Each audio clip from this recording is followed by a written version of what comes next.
Hello everyone, welcome back to my channel.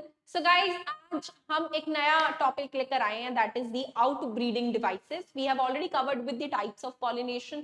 हमने cover कर लिया एजेंट्स ऑफ पॉलिनेशन और वो पढ़कर हमने क्लोज कर दिया। ठीक है जी। बिफोर दैट हमने मेल फीमेल गेमीटोफाइट, जो हमारे फ्लावर के अंदर के पार्ट्स हैं, सब पढ़ डाले।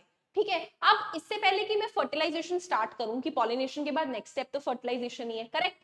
कि अब वो सब एंथर के ऊपर से पोलन ग्रेन उड़ के स्टिग्मा पे आ गए। अब आगे बताओ जी, हमें तो नया प्लांट बनाना है, नया सीड बनाना है, तो कैसे बनेगा ये बताओ। लेकिन फर्टिलाइजेशन पढ़ने से पहले एनसीईआरटी ने कुछ चीजें डाली हुई है उसके अंदर, जो पैराग्राफ्स में गिवन है बड़े बड़े, और जो आपके समझ में शायद नहीं आए। तो just for your help and an easy explanation, I have brought this video on out breeding devices. NCERT के पेज नंबर 15 पे ये छोटा सा पैराग्राफ गिवन है, जिसे मैंने एक इजी वे में समझाने की कोशिश की है। तो चलिए देखते हैं एक बार। Majority of flowering plants produce hermaphrodite flowers. Let me tell you what does hermaphrodite means. Hermaphrodite का मतलब होता है बेटा bisexual. इसका मतलब ये उन flowers की बात कर रहे हैं जिनके अंदर मेल और फीमेल दोनों बैठे हुए हैं। ठीक है जी। And pollen grains are likely to come in contact with the stigma of the same flower. Obviously बात है, अगर एक फ्लावर के अंदर मेल और फीमेल दोनों है, तो उन दोनों के आपस में पॉलिनेट करने के चांसेस ज्यादा रहेंगे, करेक्ट? तो ये बता रहे हैं कि उससे क्या होता है, राइट? अगर सेम फ्लावर है, बाइसेक्सुअल है, मेल फीमेल दोनों है, तो वो आपस में पॉलिनेट कर जाएंगे। लेकिन continued self pollination, that is autogamy. Autogamy हो गया ना, एक ही फ्लावर के मेल और फीमेल फ्यूज कर गए, पढ़ा था हमने। तो वही सेल्फ पॉलिनेशन ऑटोगेमी अगर बार बार होता रहता है, तो it results in inbreeding depression. Inbreeding depression होता है कि वो सेम जेनेटिक्स में सेम उनके जीन जो है वो सेम है, उनका जो जेनेटिक बैकग्राउंड है वो सेम है, और आपस में ही वो पॉलिनेट करे जा रहे हैं आगे से आगे। So that leads to a phenomenon called as inbreeding depression. आइए पढ़ते हैं इनब्रीडिंग डिप्रेशन के बारे में। Flowering plants have developed many devices to discourage self-pollination and to encourage cross-pollination. बेटा इनब्रीडिंग डिप्रेशन की वजह से फ्लावर्स अच्छे से अपनी लाइफ साइकिल, अपना जो लाइफ स्पैन है वो प्रॉपरली लिव नहीं कर पाते। इट्स अ काइंड ऑफ मैं कहूं disease kind of thing for them. ठीक है जी। तो वो इस सेल्फ पॉलिनेशन को अवॉइड करते हैं और कोशिश करते हैं कि ज्यादा से ज्यादा क्रॉस पॉलिनेशन हो, ताकि उनको इनब्रीडिंग डिप्रेशन जैसी दिक्कत को उम्र भर के लिए ना झेलना पड़े। ठीक है जी। तो आइए देखते हैं कि वो कैसा ऐसे कर सकते हैं कि जब एक ही फ्लावर में मेल और फीमेल है, तो हम उन्हें कैसे मिलने से रोक सकते हैं, कैसे सेल्फ पॉलिनेशन रोक दें और क्रॉस पॉलिनेशन बढ़ाएं। आइए देखते हैं एक बार। In some species, pollen release and stigma receptivity are not synchronized. अब बेटा एक बात सुनो, सेम टाइम पे पॉलिनेशन करने के लिए एंथर के पोलन ग्रेन्स भी रेडी होने चाहिए और स्टिग्मा भी रेडी होनी चाहिए उनको अचीव करने के लिए। ठीक है जी। तो उनका निकलना हम बोलते हैं पोलन रिलीज। ठीक है कि हमारा एंथर प्रिपेयर होना चाहिए पोलन को छोड़ने के लिए, और स्टिग्मा की प्रेपरेशन को बोलते हैं स्टिग्मा रिसेप्टिविटी। ठीक है। अगर दोनों सेम टाइम पे होंगे तो ही वो पॉलिनेट कर पाएंगे। तो ये फ्लावर्स क्या करते हैं, ये सोचते हैं कि इन दोनों को एक टाइम पे ना होने दे, let them not be synchronized, not synchronized, just let not them happen at the same time. तो फिर तो पॉलिनेशन ये करेंगे ही नहीं। एंथर के पोलन ग्रेन पहले बन गए, स्टिग्मा अभी मैच्योर ही नहीं हुआ, तो वो हो ही नहीं पाएगा। ठीक है। इतने में तो वो उड़ के किसी और प्लांट पे चला जाएगा, तो हो गई क्रॉस पॉलिनेशन। तो ये इनका पहला मेथड है अवॉइड करने के लिए, क्या? Inbreeding depression. Either the pollen is released before the stigma, या तो पोलन स्टिग्मा से पहले रिलीज हो जाए, या फिर स्टिग्मा पहले रिसेप्टिव हो जाए, दोनों में से कुछ तो हो। ठीक है। ताकि उन दोनों की सिंक्रोनाइजेशन एक साथ ना हो। इन सम अदर स्पीशीज, कुछ और स्पीशीज में, the anther and stigma are placed at different position. जो एंथर और स्टिग्मा है उनकी पोजीशन ही डिफरेंट होती है। अब ये दूसरा रीजन बता रहे हैं कि क्या हो सकता है। ठीक है। so that the pollen cannot come in contact with the stigma of the same flower। तो बेटा ऐसा भी होता है, अगर फ्लावर के अंदर पोलन की और अपना क्या बोलते हैं स्टेमन की और अपना पिस्टल की पोजीशंस भी एकदम अलग अलग हो, तो वो चाहकर भी मीट नहीं कर पाते। तो that is also a second reason कि उनकी पोजीशंस अगर डिफरेंट हो तो भी सेल्फ पॉलिनेशन अवॉइड हो सकती है। Both these devices prevent autogamy. तो करेक्ट, सेल्फ पॉलिनेशन ना हो उसके लिए हमने दो मेथड्स पढ़ लिए। पहला, पोलन का मैच्योर होना और स्टिग्मा की रिसेप्टिविटी होना, वो दोनों सिंक्रोनाइज ना हो, और दूसरा, उनकी पोजीशंस ऐसी हो, उनकी लोकेशंस ऐसी हो कि वो पॉलिनेट ना कर पाए। The third device to prevent inbreeding is self incompatibility, कि वो दोनों खुद ही एक दूसरे के लिए incompatible हो। Let's see how.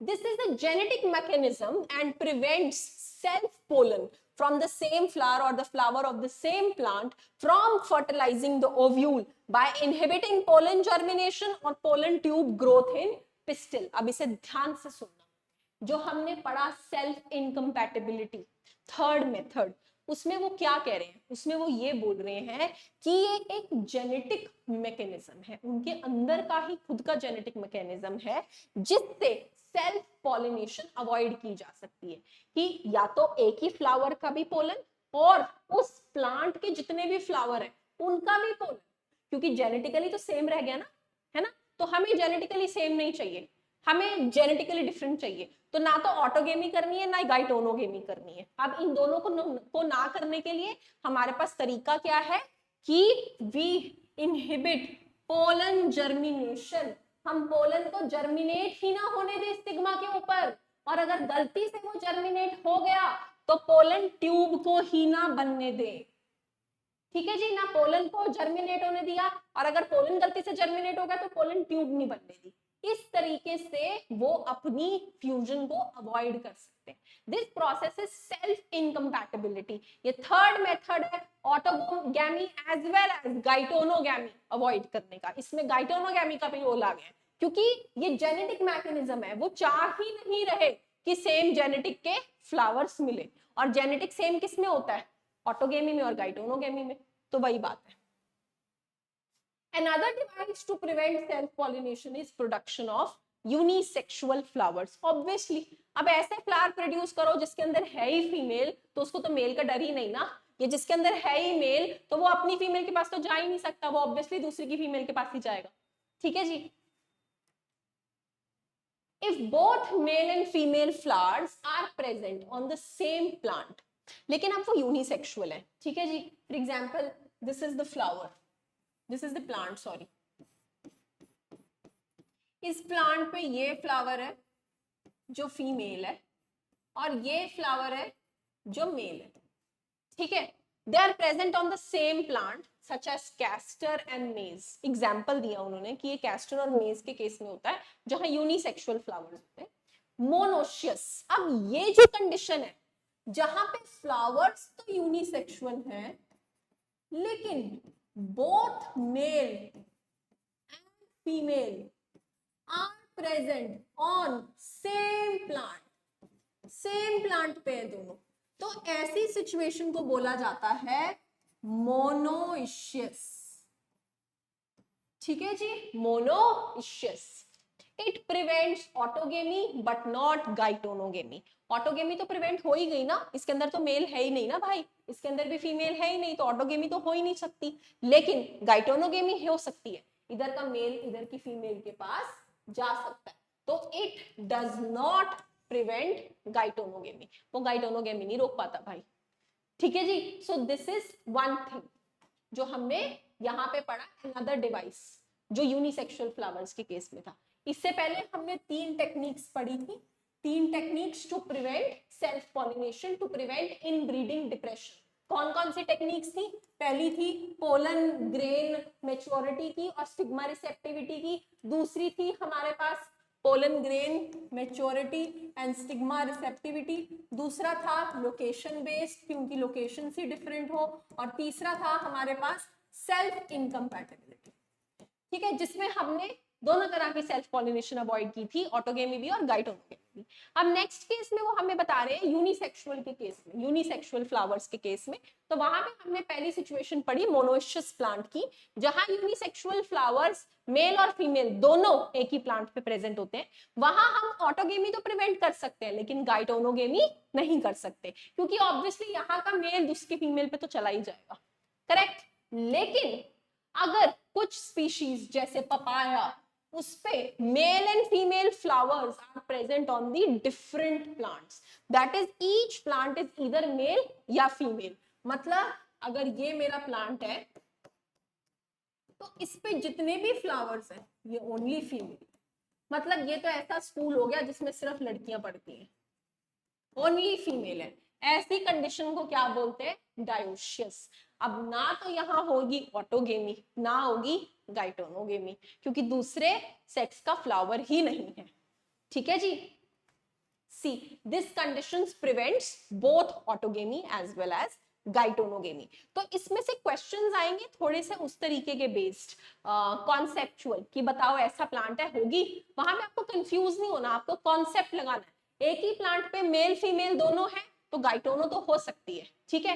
एक ही प्लांट पे ना सिर्फ एक ही है, फीमेल ही है, तो मेल तो है ही नहीं, तो पॉलिनेशन होगी ही नहीं सेल्फ। ठीक है जी। That was about these outbreeding devices, जिसमें हमने सबसे पहले इनब्रीडिंग डिप्रेशन को और उसको अवॉइड करने के 3 तरीके पढ़े। फिर हमने पढ़ा कि अगर यूनिसेक्सुअल फ्लावर्स हो तो वहां पे हम क्या क्या अवॉइड कर सकते हैं। तो वहां हमने मोनोइशियस प्लांट्स की सिचुएशन पढ़ी और डायोशियस प्लांट्स की सिचुएशंस को समझा। ठीक है जी। That was all about this. I come up with the next topic now, that is pollen and pistil interaction in the next video. Thank you.